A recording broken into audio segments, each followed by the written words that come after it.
हमारी खुदावंद यीशु की अंजील मुकद्दस यूहन्ना के मुताबिक उसका दूसरा बाब 13 से 22 आयत तक। और यहूदियों का फसह नजदीक था और यीशु यरूशलेम को गया और उसने हैकल में बैलों और भेड़ों और कबूतर बेचने वालों को देखा और सराफों को भी जो वहां बैठे थे। तब उसने रस्सियों का कोड़ा बनाकर सबको भेड़ों और बैलों समेत हैकल से बाहर निकाल दिया और सराफों की नकदी बखेर दी और तख्ते उलट दिए और कबूतर फरोशों से कहा, इन चीजों को यहाँ से ले जाओ, मेरे बाप के घर को व्यापार का घर मत बनाओ। और उसके शागिर्दों को याद आया कि यूं लिखा है कि तेरे घर की गैरत मुझे खा जाएगी। तब यहूदी बोल उठे और कहा कि तू हमें क्या निशान दिखाता है कि ये काम करता है। यीशु ने जवाब में उनसे कहा कि इस हैकल को ढा दो और मैं 3 दिन में इसे खड़ा कर दूंगा। यहूदियों ने कहा, 40 वर्ष में ये हैकल बनी है और तू इसे 3 दिन में खड़ा कर देगा।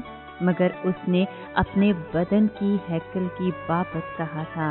इसलिए जब वो मुर्दों में से जी उठा तो उसके शागिर्दों को याद आया कि उसने ये कहा था और वो नविश्ते पर और यीशु की इस बात पर जो उसने कही थी ईमान लाए।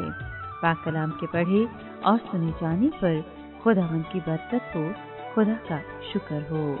अजीज दोस्तों, काहिनों को जब हैकल की सफाई और ताजरों की गिरयावजारी का इल्म हुआ तो वो फौरन यीशु के पास गए और पूछने लगे कि तुम्हें ऐसा करने का इख्तियार किसने दिया, किसने तुम्हें भेजा है, हमें अपने इख्तियार का ठोस सबूत दीजिए।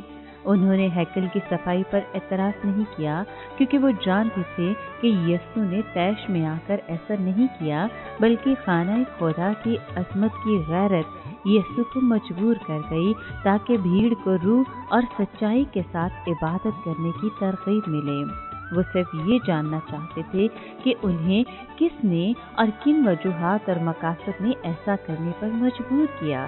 चुनाचे यीशु उनकी निगाह में रखी ठहरे क्योंकि वो हैकल के निज़ाम में कहानत के निज़ाम से रजू किए बिना तब्दीली लाना चाहते थे। यीशु ने उनकी रियाकाराना इबादत के बायस उन्हें डांटा क्योंकि वो खुदा की पुरसकून हजूरी से ज्यादा इबादत गुजारों के शोर गुल और दौलत की ताकत को तरजीह देते थे। यीशु ने दूर अंदेशी से काम लिया और नाम नेहाद इबादत और उनकी जहालत के बायस हैकल को तबाह होते हुए देखा। खुदा की ये निजात बख्श हजूरी मुजस्सम होकर उनके दरमियान मौजूद थी। यीशु हकीकी हैकल है और खुदा मसीह में होकर वहाँ मौजूद था। गोया यीशु ये कह रहा है कि मेरे बदन की हैकल को गिरा दो क्योंकि तुम खुदा के लिए मेरी गैरत को बर्दाश्त नहीं कर सकते। तुम नामुमकिन को मुमकिन बना दोगे और इस हैकल को तबाह कर दोगे, लेकिन मैं उस बदन को 3 दिन में दोबारा खड़ा कर दूंगा। मैं मरने के बाद दोबारा जिंदा होकर कब्र से बाहर निकल आऊंगा।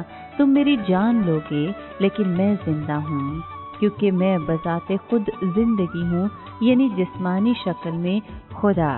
तुम मेरी जान नहीं ले सकते। इस तरह यीशु ने नहायत साफ अल्फाज में अपने मुर्दों में से जी उठने का ऐलान किया।